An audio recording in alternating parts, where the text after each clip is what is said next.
Hey guys, welcome back to Freestyle Unlimited. So today we have some setbacks. We are working on a solution for the 760. If you guys saw the previous video where we were working on the exhaust fitment, we found that these 760 are an M10 by 1.25, which is a very, very difficult thread to find in a low profile cap hex bolt for the Rutland racing kit. So my solution to that is I've ordered some time certs that we are going to drill these out, and we're going to run these down to a M8 size bolt so we can use the Rutland kit.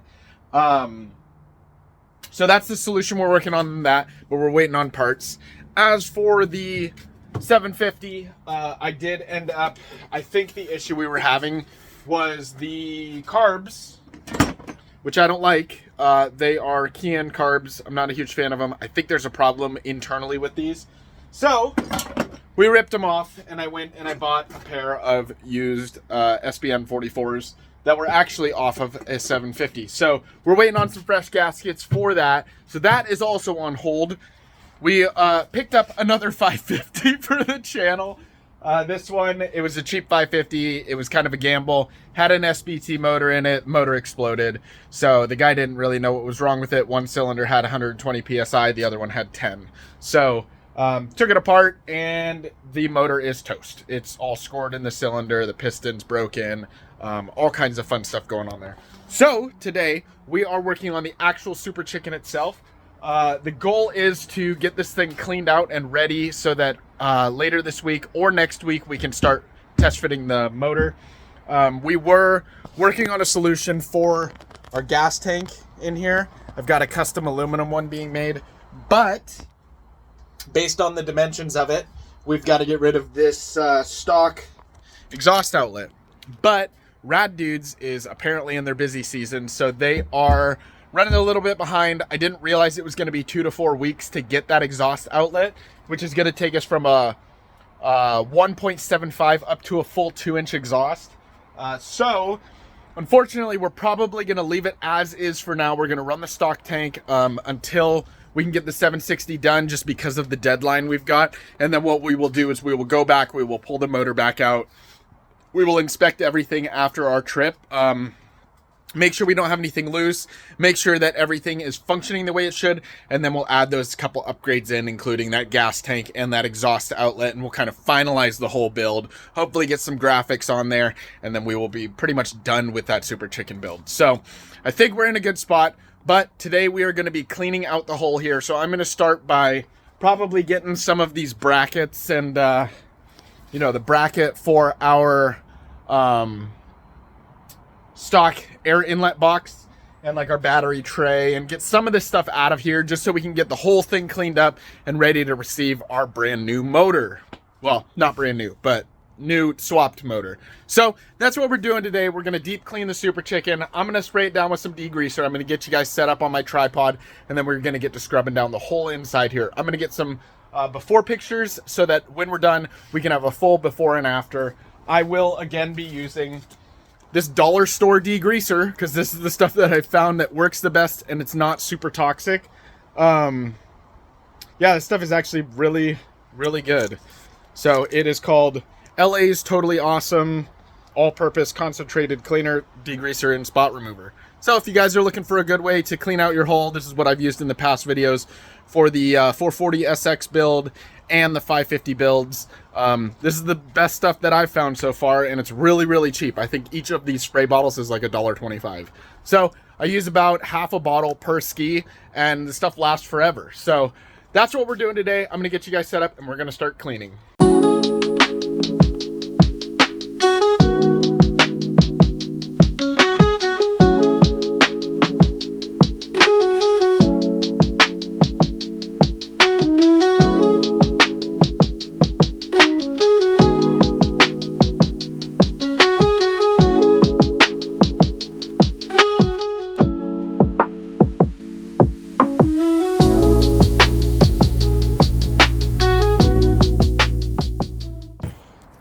We are just coming around to the back side of the ski, and we're going to use our stock drain here. We are just going to come in here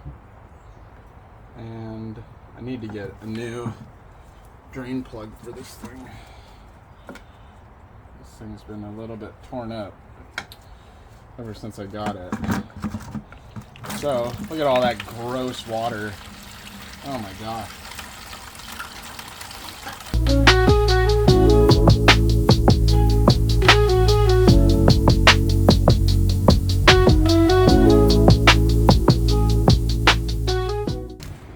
So we're gonna let that kind of drain out the rest of the way. I am going to run this pump, which has this little feed hose. So I'm gonna run this on here. This one won't stay on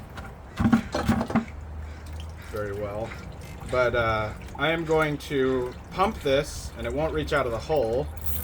So what I'm gonna do is I'm just gonna run the pump into the exhaust. Oh man, that's all clogged up. I'm gonna run the pump into the exhaust and it'll just drain out the exhaust. So we're gonna run that.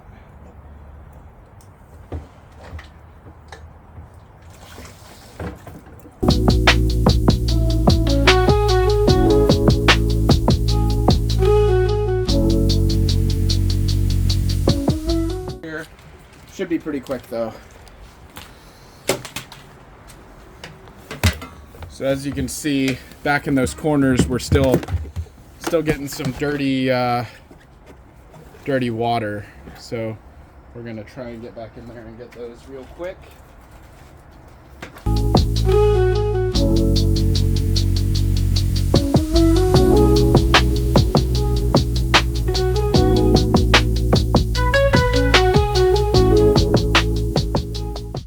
Thing's looking 10 times better. I don't know what this is. I don't know where that came from, so we'll have to take a look at that and see. I don't know if it goes like on there or what, but goes to something. This could also be from our exhaust, like one of these bushings or something for our water box or something to sit on, but I'm not sure, so we'll see. I'm gonna get in here. I think I'm just gonna call it good there. I'm pretty happy with that. But we are going to now shop vac this out, get the rest of it kind of dried out, ready to go, get all this other junk in the back out, and then I'll come back and get you guys, and we'll take a look at everything. All right, guys, so now that we've got this whole thing cleaned out, let's take a look at what the inside of this ski looks like. So we have gone through, there is obviously still some discoloration, and I don't plan to paint the inside of the ski because it's just gonna get dirty and greasy a little bit, but look at the difference. Look at the difference in this compared to the original. I mean, obviously there's still some stuff back in the corner, which a lot of that will wash out when we are riding, because we do still have our stock bilge for now. But look at this. Look at how clean we've gotten this thing.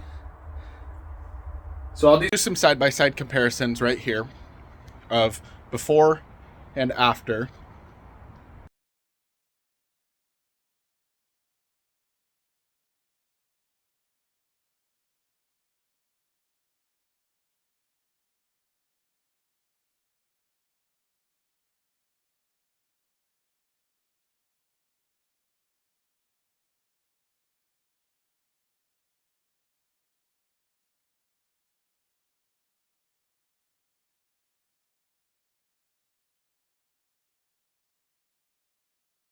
So that's going to be it for today's video, but I do have one additional little bonus. I did order this. This is a GPS bike speedometer and computer, so this will allow us to actually get some data tracking for our skis like the Super Chicken or any of the other skis. So we can get speeds, we can get total run time. So if we're curious on how long we can run on a tank, we can time it, we can check distance, we can do all of that stuff. So there is going to be a lot of endurance runs. I plan to do a whole series with each of the skis so that we can find out with the motor builds and whatever we've got going on with each ski, what our run time is. We will just run consistently, either full throttle, half throttle, just regular riding, and see how far we can go and how long we can ride for. So this is going to be a really cool bonus for the channel. I'm really hoping this thing is waterproof enough that it's not going to, you know, break, but we'll see. If it's not, I'll have to find another product that will work better for us. But if you guys are also curious about being able to have something, I will link this in the description below. and you guys can go check it out. I will give an honest review once we've had it on a few skis and had a chance to use it a little bit. But that's going to be it for today's video. If you guys are excited to see the progress on the Super Chicken, let me know down in the comment section below. If you guys have any questions, comments, or concerns about the build, you know, we've had a lot of roadblocks and we haven't even gotten the motor into the ski. So if you guys have any recommendations, please let me know down in the comment section. But thank you guys for watching, and we'll see you on the next video.